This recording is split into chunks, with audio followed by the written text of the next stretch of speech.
The journey begins. The desert moon was quiet. Only the soft hiss of the wind moving across the red sand could be heard. Evan walked slowly, his boots sinking with each step.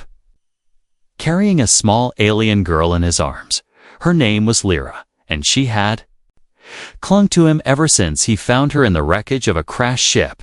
She looked so small, her thin arms wrapped around his neck, her head resting on his shoulder. Every time the wind blew, she shivered, even though the sun was still high in the sky. Evan had been a scavenger for years, but he had never seen someone so helpless. Her big silver eyes looked at the world as if it was a dangerous place.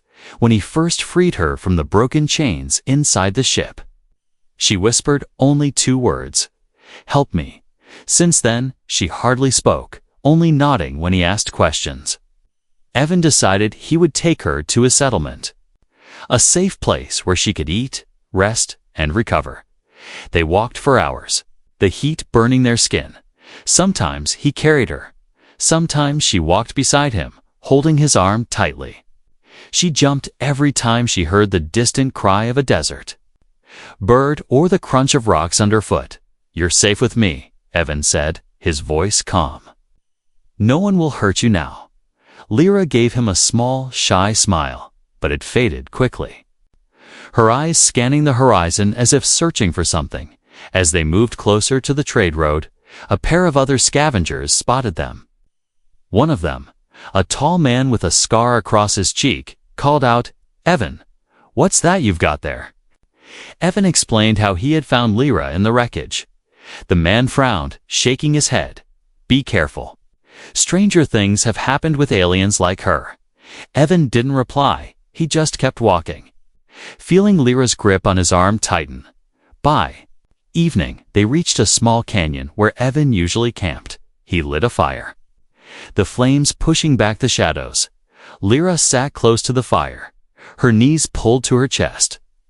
Staring into the flames without blinking, Evan handed her a canteen of water and a ration pack. She took them with both hands, drinking slowly, eating in tiny bites. It almost felt like she was pretending to be weaker than she really was. Evan noticed her eyes glint gold for a moment when the firelight hit them, but when he blinked, they were silver again, and she looked as fragile as before. Later, as the night grew colder, Evan pulled a blanket from his pack and gave it to her. "You should sleep. We have a long walk tomorrow," he said. She nodded, but didn't lie down right away.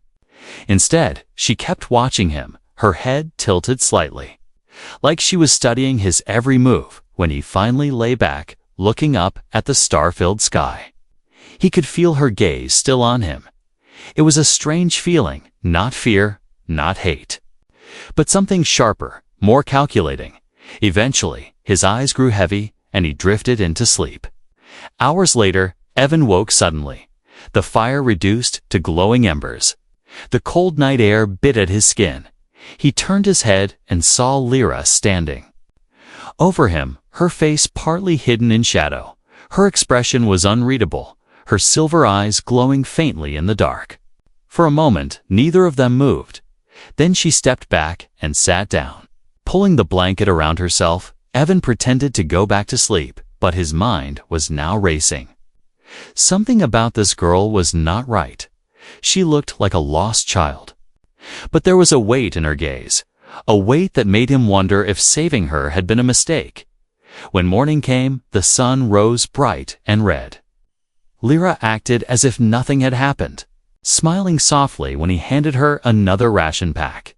They continued their journey toward the settlement, but now, every time she asked him questions about how many people lived there, what kind of defenses it had, how often ships came, Evan's unease grew. She was too curious, too focused on details that only someone with a reason to know would ask about. Still, she walked beside him quietly, her small hand holding onto his arm as if he was her only safety in the world.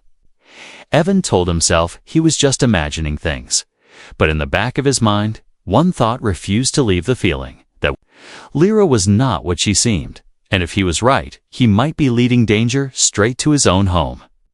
Asterisk whispers in the dark, the settlement gates came into view as the sun dipped low behind the dusty hills.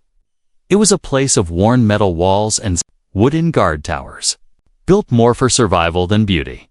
Evan walked through the gates with Lyra by his side, nodding to the guards who eyed her with suspicion. Children stopped playing to stare at the strange girl with silver eyes. Lyra kept her head down, clutching Evan's sleeve as if the crowd was too much for her. Inside, the smell of cooking fires and oil from the repair sheds filled the air. Evan led her toward a small cabin on the edge of the settlement. "A place far from the noise. This will be your home for now," he said, unlocking the door. The room was simple: a bed in the corner, a small table, a window looking out at the empty plains. Lyra touched the wooden table like she had never seen such a thing before, tracing her fingers along the grain. "Thank you," she whispered, her voice soft, almost too quiet to hear. That night, the settlement welcomed Evan back with a meal at the common hall. Lyra sat beside him, eating slowly, never speaking unless spoken to. Some people tried to make her smile, offering bits of fruit or telling light jokes. She would give a small, polite nod, but her eyes never left their faces. Evan noticed she wasn't just looking, she was studying, memorizing every detail later. As they walked back to the cabin, the wind carried strange sounds. It was faint, a soft, rhythmic clicking, almost like a coded signal. Evan paused, but Lyra kept walking as if she hadn't heard it. When they reached her door, she thanked him again, then stepped inside and closed it gently. Evan went to his own cabin, but the sound of that clicking stayed in his mind. Around midnight, Evan woke to the feeling that something was wrong. He got up, put on his boots, and stepped outside into the cold air. The settlement was quiet, too quiet, from the shadows. Near the tower, he saw movement. A small figure stood there, hands pressed to a metal panel, head tilted as if listening. The faint clicking returned. Faster this time, Evan moved closer, silent on the dirt. But the figure slipped away before he reached them. When he checked the panel, there were fresh fingerprints and a thin layer of moisture, like someone's breath had touched it. The next day, Lyra behaved as if nothing unusual had happened. She sat in the sunlight, helping an old woman peel root vegetables, smiling softly when thanked.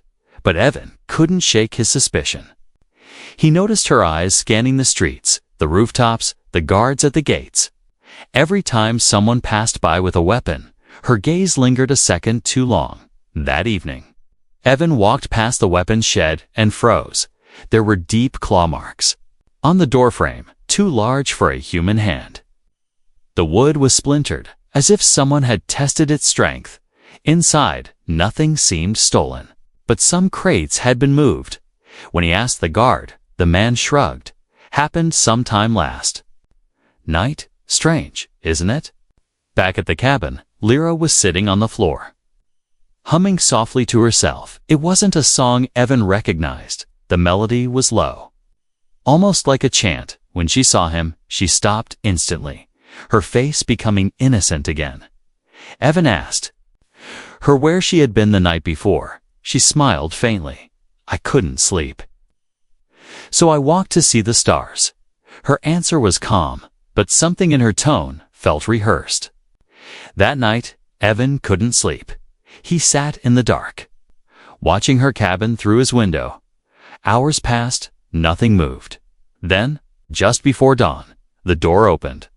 Lyra stepped out, wearing the same shy expression she always did, and walked toward the eastern edge of the settlement. Evan followed at a distance, careful not to be seen. She stopped behind the repair shed, crouched low, and pulled something from under the ground. It looked like a small black device, no bigger than a stone. With a single faint light blinking, she pressed it to her ear, whispered something in a language Evan couldn't understand, and then buried it again.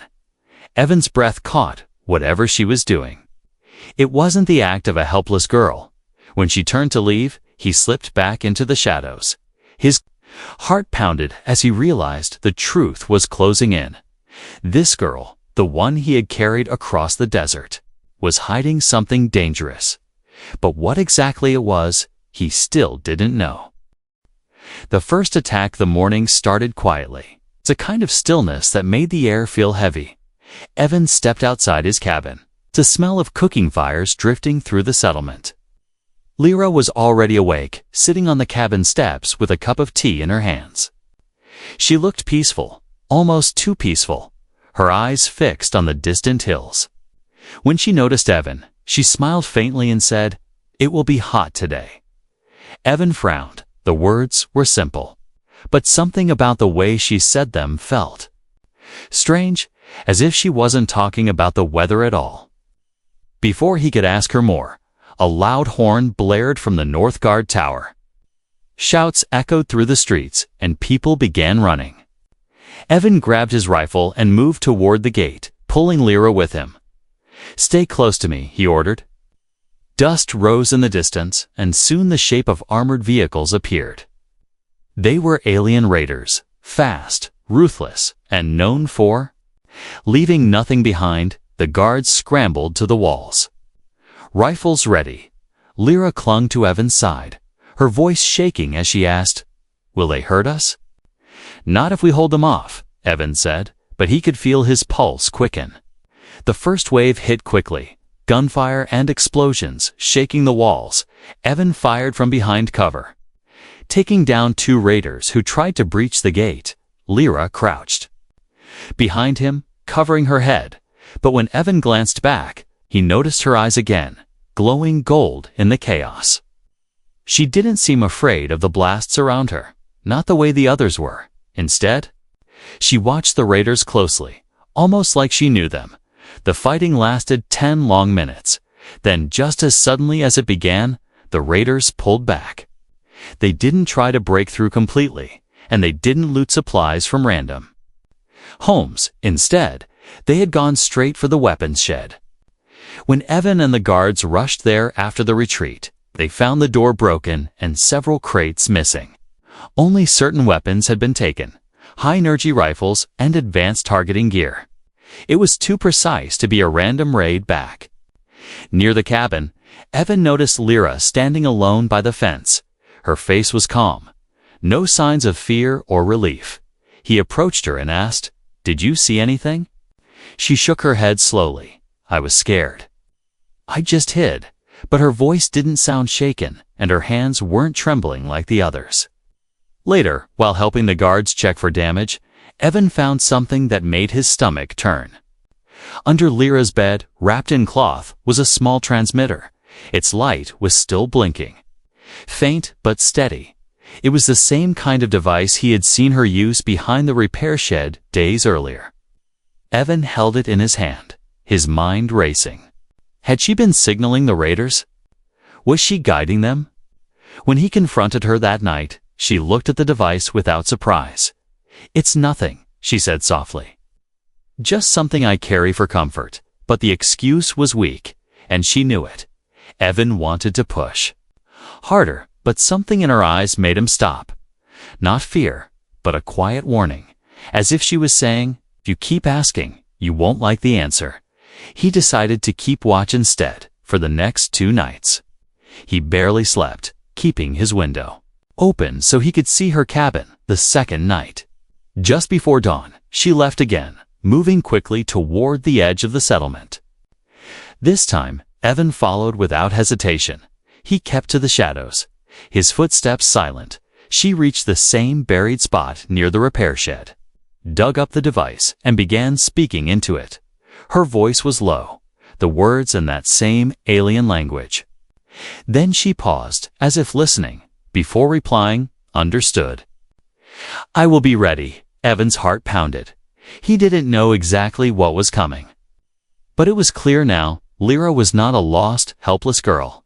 She was connected to the raiders. Maybe even leading them here when she buried the device again. And walked away. Evan stayed hidden until she was gone. Then he dug it up himself, holding it in his hands. He almost smashed it against the ground, but stopped. If he destroyed it, he might lose his only proof. That day, Evan said nothing to her. She moved around the settlement, like always, helping in small ways, smiling politely. But now he noticed the way people's conversations stopped when she came near. How she asked questions, but never gave answers. How she always seemed to know exactly where the guards were. By sunset, the air felt heavy again. Evan stood at the gate, scanning the horizon. The guards whispered about the raiders, how their attack had been too fast, too targeted. He gripped his rifle tighter. He didn't know when the next strike would come, but he was certain of one thing. It wouldn't be a random attack. It would be for her. And because of her, the truth revealed the third night after the raid was colder than usual. The wind howled between the cabins, rattling loose panels and whistling through narrow gaps. Evan sat in his cabin, staring at the small black transmitter on the table in front of him. He had dug it up again earlier that day. Its light blinked softly, steady, as if waiting for a signal. He knew what it meant now. This was no ordinary device. It was a beacon, a guide for enemies. A knock came at his door, light but deliberate. When he opened it, Lyra stood there in the darkness, wrapped in her blanket. Her silver eyes glinted faintly in the dim light. "Can I come in?" she asked, her voice quiet but carrying a strange weight. Evan nodded slowly, stepping aside. She sat down on the chair across from the table, her gaze flicking briefly to the transmitter. "You've been watching me?" she said softly. Not as a question, but as a fact. Evan didn't deny it. "I've seen enough to know you're hiding something." Her lips curved slightly, not in a smile, but in something colder. "I suppose it doesn't matter now," she murmured. Her posture changed. No longer small and timid, she sat straighter, her blanket slipping from her shoulders to reveal the sharp lines of her collarbone. Her eyes, once soft, now burned with gold light. "I am not what you thought I was," she said, her voice suddenly clear and strong. "I am Lyrvin, daughter of High Commander Roth of the Karzak Dominion." Evan's stomach tightened.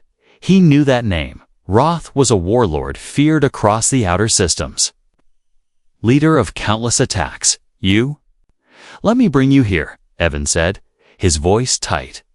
"You used me, yes," she said simply, her gaze never leaving his. "My rescue was planned, every step of it." Her words were like ice. "I needed to know the human defenses here. Their numbers, their weaknesses." She leaned forward slightly. "And you? You made it so easy." Evan's fists clenched at his sides. "Why?" he demanded. "Why this settlement? We're just traders, scavengers, not soldiers." Lyra tilted her head.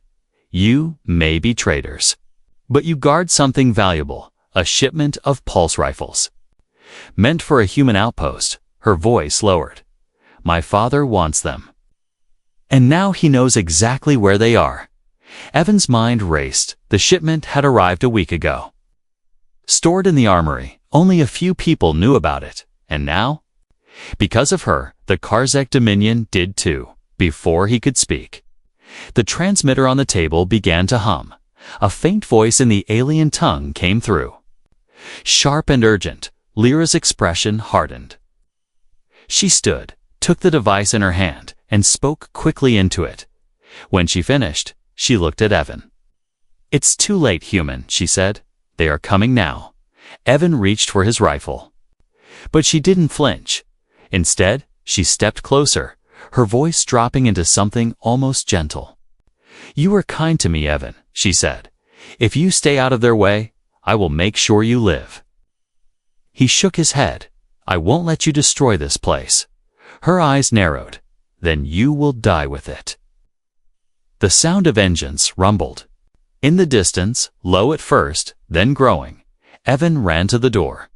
Seeing faint lights moving across the horizon, the raiders coming fast, he turned back to Lyra. But she was already walking toward the open night. Her blanket dropped completely, revealing armor hidden beneath her plain clothes. She moved with the confidence of someone who had never been weak, never been afraid. "Lyra!" He shouted, but she didn't stop. She stepped into the shadows beyond the cabins and disappeared. The horns from the guard towers began to wail. Voices shouting for everyone to take positions. Evan's blood pounded in his ears. He had been a fool from the moment he carried her out of that wreck. He had been walking into this. She had been the bait, and now the trap was closing. As he ran toward the gate, rifle ready, he caught sight of her one last time. She stood on a rooftop near the edge of the settlement, the wind tugging at her hair. Her golden eyes glowed like fire as she raised her hand in a silent signal toward the horizon. The raider engines roared louder. Evan knew, then the next. Minutes would decide whether anyone in the settlement survived. And the person who had brought this danger to them was the same one he had once promised to protect. The last stand, the horns screamed across the settlement, sharp and urgent. Men and women ran through the streets, grabbing weapons and pulling on armor. Children were pushed into the safety bunkers under the meeting hall. Evan sprinted toward the northern wall, rifle in hand, his heart pounding. The rumble of engines was now a steady roar, shaking the ground beneath his boots. From the wall's top platform, he could see the raider force approaching in the dim light. Dozens of armored transports, their headlights cutting through the dust above them. Small attack drones buzzed like angry insects. Evan's hands tightened around his rifle. They had never faced this many before. Somewhere out there, Lyra was moving among them. The daughter of the warlord who had sent them.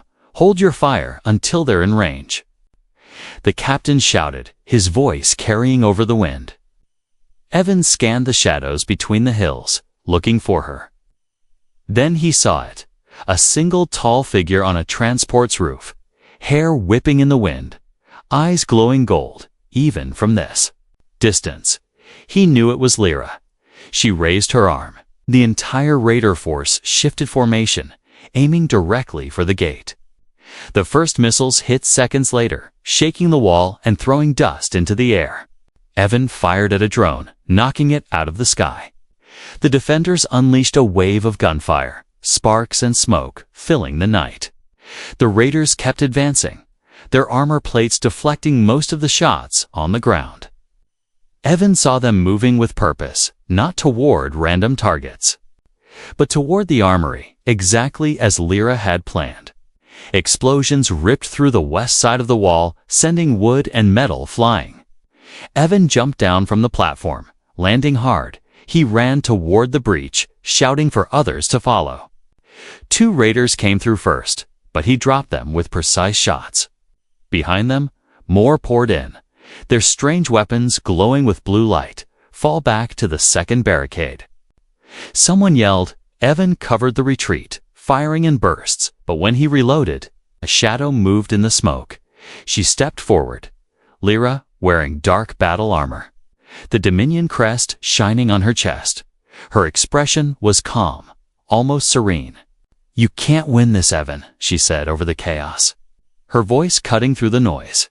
"Give me the rifles, and I will stop the attack." Evan shook his head. "You think I'd trust you now?" Her eyes narrowed. Trust is not needed, only survival. Before he could answer, she stepped back, and a raider grenade landed near his feet.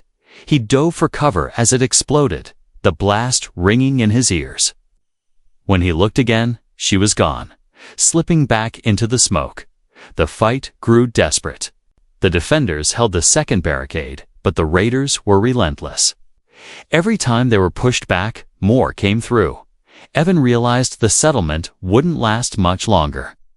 Then an idea hit him. If they couldn't stop the raiders, maybe they could stop what they came for.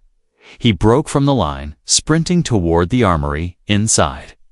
The crates of pulse rifles were stacked neatly against the back wall. He grabbed a fuel canister from the storage room and began pouring it over the crates when the first raider burst through the door. Evan shot him and kept working. He struck a match, the flames catching fast. If the Dominion wanted these weapons, they would take them in pieces. The fire roared, smoke filling the room outside. The sound of the fight shifted. The raiders had realized what was happening. Through the doorway, Evan saw her again. Lyra stood there, watching the flames, her expression unreadable. "You'd burn them rather than let me have them," she said quietly. "Yes," Evan answered, "every time." For a moment, something like respect flickered in her eyes. Then she gave a small nod and stepped back. She raised her hand, signaling the raiders to pull away. They began to retreat, dragging their wounded with them. The defenders, confused but relieved, held their ground. When the last transport disappeared into the hills, Evan stepped out of the armory. Coughing from the smoke, the captain clapped him on the shoulder. "You saved us," but Evan knew it wasn't over. Somewhere out there, Lyra still lived, and she had let them go, not out of kindness, but because she had decided this fight wasn't worth finishing tonight. He looked at the burning wreck of the armory. The rifles were gone, the settlement damaged. But they had survived, for now. He. Price of Mercy. The night after the battle was strangely quiet. The settlements smoldered in places, small fires still burning in the wreckage. People moved like ghosts through the streets, putting out flames, checking the wounded, and counting the missing. Evan walked among them, his rifle slung over his shoulder, his body aching from the fight. He had no wounds worse than a few cuts and bruises, but inside, he felt like something heavier had struck him. He couldn't stop thinking about Lyra. She had been within reach, leading the attack. And yet she had called it off, if she had wanted. The rifles badly enough, she could have ordered the raiders to push harder. Instead, she had stepped back, her golden eyes meeting his before giving the retreat signal. It wasn't mercy, not the kind humans gave, but it wasn't meaningless either. The captain of the guard found him near the half-burned armory. "You should rest," the captain said. "We'll rebuild." Somehow, Evan shook his head. "No, this isn't over." The captain frowned. "You think they'll come back?" "I know they will." Evan replied. She didn't retreat because she couldn't win. She retreated because she wants something else later. When the settlement had gone quiet and most people were asleep, Evan walked to the north fence. The night air was cold and dry, the stars sharp against the black sky. A faint sound reached his ears, the hum of an engine. Low and steady, from the darkness beyond the fence. A single small craft rose from behind the hills. It didn't approach the settlement, but hovered at a distance, its running lights dim, and then he saw her. Lyra stood just inside the fence line where the shadows swallowed most of her figure. She wasn't wearing armor now, only a dark travel cloak. Her eyes glowed faintly in the starlight. "You burned the rifles," she said quietly, her voice carrying over the empty space between them. "Yes," Evan replied. "I wasn't going to hand them to you." She tilted her head slightly, as if studying him again. "You surprise me," she said. "Most humans in your place would have tried to bargain for their lives. You destroyed the one thing my father wanted." "Good," Evan said, his tone hard. "Maybe he'll think twice before coming back." Lyra gave a faint, humorless smile. "He won't. But he might wait, and waiting is worse." They stood in silence for a moment, the wind moving softly between them. Then she spoke again, her voice softer. "I told my father you were dead." Evan's eyes narrowed. "Why?" "Ty didn't want him to come for you now," she said simply. "Because you interest me." Her choice of words sent a chill through him. "I'm not your friend, Lyra," he said, "and I'm not your ally." "I know," she replied, her tone calm, "but that doesn't change what I want." Her gaze sharpened. "There will come a time when you will need me, Evan. And when that time comes, I will expect payment." He took a step closer, his voice low. "If you ever set foot in this settlement again, I will end it right there." Her lips curved slightly, not in mockery, but in something like respect. "You might try," she said, "and that is why I think you'll live longer than most." Without another word, she turned and walked toward the shadows. The small craft descended silently, its hatch opening just enough for her to step inside before it lifted off. She looked back once, her eyes catching the starlight. Then the craft rose into the night and vanished into the black horizon. Evan stood there for a long time after she was gone. He didn't feel victory, only the uneasy weight of knowing she had let him live for her own reasons. Back in his cabin, he sat by the cold fire pit, staring at the embers. He thought about what she had said, that waiting was worse. She wasn't wrong. Every day that passed now would feel like a countdown. Every shadow beyond the hills could hide her return, and when she came back, he knew it wouldn't be for rifles. It would be for something far more dangerous. The final hook. 2 weeks passed since the night Lyra disappeared into the dark sky. The settlement worked hard to rebuild, patching walls, replacing gates, and burying the dead. Life began to return to normal on the surface, but Evan could feel the tension under the air. It was like the whole place was holding its breath, waiting for the next shadow to fall. Evan kept himself busy, helping fix the outer defenses. He also took longer patrols outside the settlement, scanning the hills for any sign of movement. Some nights he thought he saw lights far away, but they always vanished before he could get closer. He didn't tell anyone about them. There was no point in making people more afraid than they already were. One evening, as the sun bled red over the horizon, Evan returned from patrol to find a small package sitting on his cabin steps. It was wrapped in dark cloth. No markings, no note. He looked around. No one was nearby. The package was light in his hand. When he unwrapped it, his heart froze. Inside was a single silver pendant on a chain, the same pendant Lyra had worn when he first found her in the wreckage.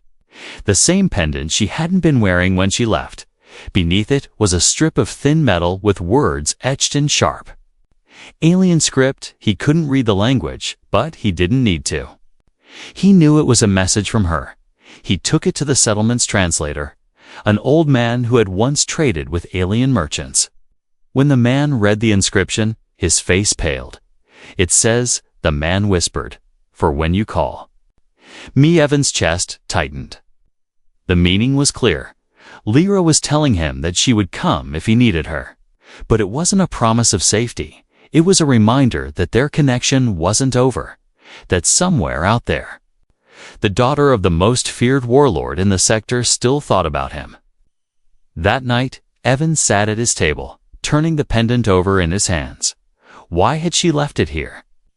Was it to taunt him, to keep him looking over his shoulder? Or was it something else, a strange kind of respect between two enemies who had refused to break? As he sat there, a sudden pounding came at his door.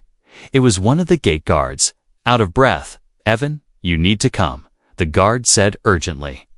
He followed him through the settlement to the north gate. There, under the fading light, stood a young alien boy, no more than 12, trembling and clutching a bundle to his chest when the guards tried to speak to him.